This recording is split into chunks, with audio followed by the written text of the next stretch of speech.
3분 폭리 사건.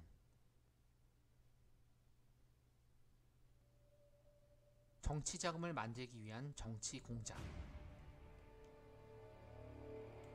63년 9월 말 대통령 선거전이 한창 벌어지기 시작했을 무렵이었다. 중정부장 김영국은 이병철을 비롯 재벌들을 호텔로 불러 모았다. 지금 공화당에서 대선 자금이 없어서 여간 애를 먹는 게 아닙니다. 그러니까 여러분이 눈 딱 감고 한 30억 원만 모금해 주십시오. 그래야 이번 선거가 순조롭게 치러질 것 같습니다. 김 부장, 3억도 어려운 실정인데 거기다 0을 하나 더 붙이자는 얘기요? 그러자 김영국은 정색을 하더니 대뜸 이렇게 따졌다. 당신들이 세금을 얼마나 포탈했는가 하는 증거를 내가 깡그리 가지고 있어요. 만일 우리가 세금을 추징하려고 들면 얼마를 토해야 하는지 알고는 있습니까? 30억의 10배는 충분히 나올 것으로 생각합니다만.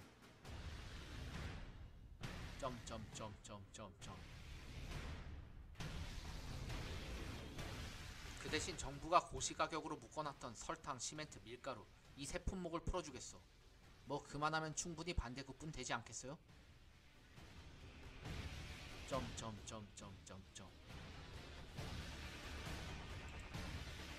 그렇게 공시가격으로 묶어놨던 물품들을 풀어놓자 설탕값은 5배로, 밀가루값은 배로, 시멘트는 부르는 것이 값이 되어버렸다. 이러니 죽어나가는 것은 시민들일 수밖에 없었다. 야당 의원의 폭로. 하지만 이런 정치자금 비리를 64년 1월 야당 의원 유창열이 세상에 폭로하게 된다. 철이 경영하는 삼성물산에서 원조로 값싸게 들어온 설탕을 해외로 역수출을 해서 수백만 달러의 부당이득을 챙겼고 여기에 수출 보상까지 받았으며 대한제본 등은 밀가루를 높은 가격으로 팔아 11억 원의 부당이득을 챙겼고 시멘트 업자들도 매점 매석을 통해 막대한 부당이득을 챙겼다. 그리고 이런 폭리를 묵인해주는 대가로 공화당은 거액의 정치자금을 제공받았다. 그러자 시급해진 중앙정보부는 뭐야? 어쩌고 어째? 유창열 의원을 붙잡아와서 갖은 협박을 가하게 됐는데 유 의원 대체 왜 그러는 거요? 당장 사건에서 신경 끄세요. 난 그럴 수 없어. 그럴 수 없다고요? 좋소. 우리가 당신 과거에 대해 뒷조사를 좀 해봤는데 정치하기 전에 사업을 좀 하셨더구만. 그러면서 거액의 세금도 포탈하셨고 난 세금 포탈한 적 없어. 그리고 국회의원을 영장도 없이 붙잡아서 이런 비밀 장소에서 위협을 해도 되는 거요? 말이 통하지 않자 김영국은 대뜸 유창열의 얼굴을 후려쳤다. 아니 감히 중앙정보부장을 뭘로 보고? 그렇게 구타와 협박이 이어졌고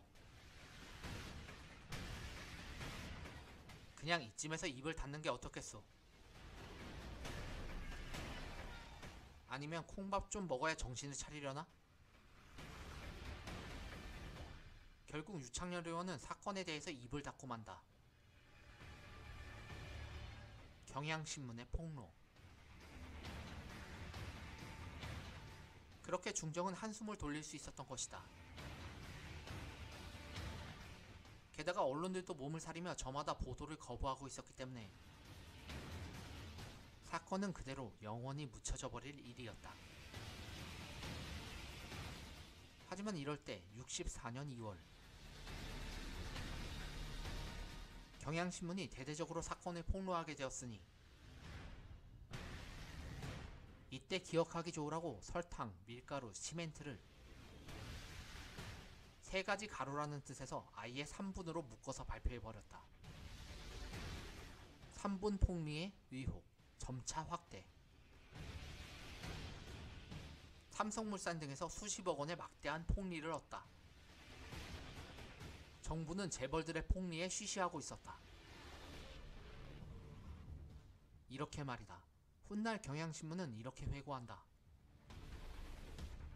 당시 야당 의원들의 폭로 내용이 하도 어마어마해서 활자화를 망설이는 사내 간부들도 있었지만 우리는 진실을 밝히는 것이 사명이라 판단했기에 위험을 무릅쓰고 폭로하기로 결심했던 것이다. 아니나 다를까 신문이 나가자 정계와 재계가 발칵 뒤집혔다. 뭐야? 뭐야?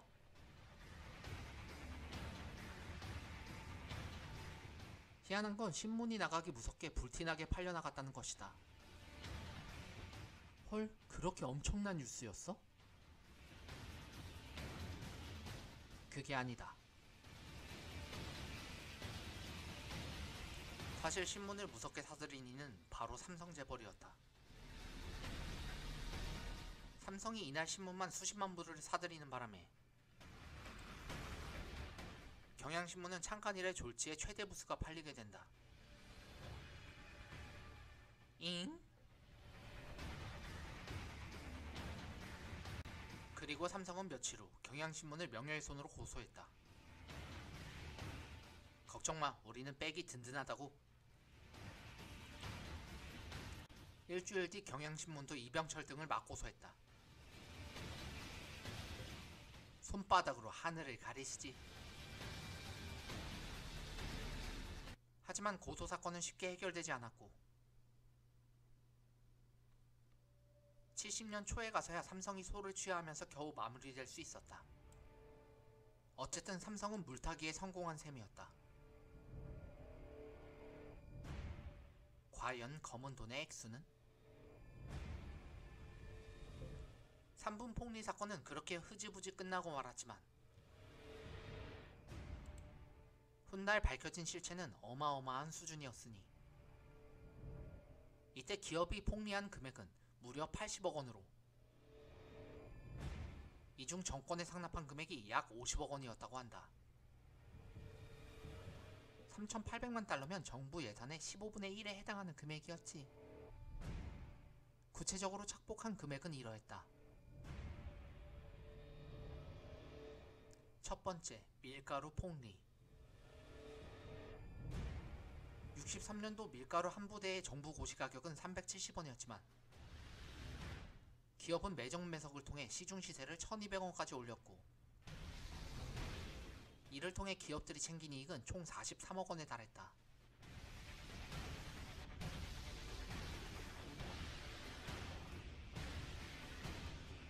특히 이 사건은 전 국민이 쌀값 파동으로 최악의 식량난으로 허덕이고 있었을 때 일어난 일이었다. 두 번째, 설탕 폭리.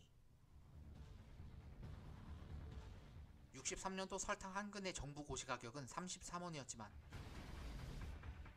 기업은 매점 매석을 통해 시중 시세를 102원까지 올려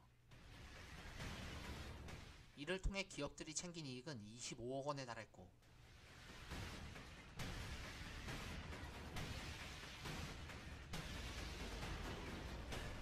이 중 60%인 15억 원을 삼성의 계열사인 제일제당이 가져갔다. 세 번째, 시멘트 폭리. 63년도 부대당 정부 고시가격은 150원이었지만 기업은 매점 매석을 통해 시중 시세를 300원까지 올렸고 이를 통해 기업들이 챙긴 이익은 12억 원에 달했다.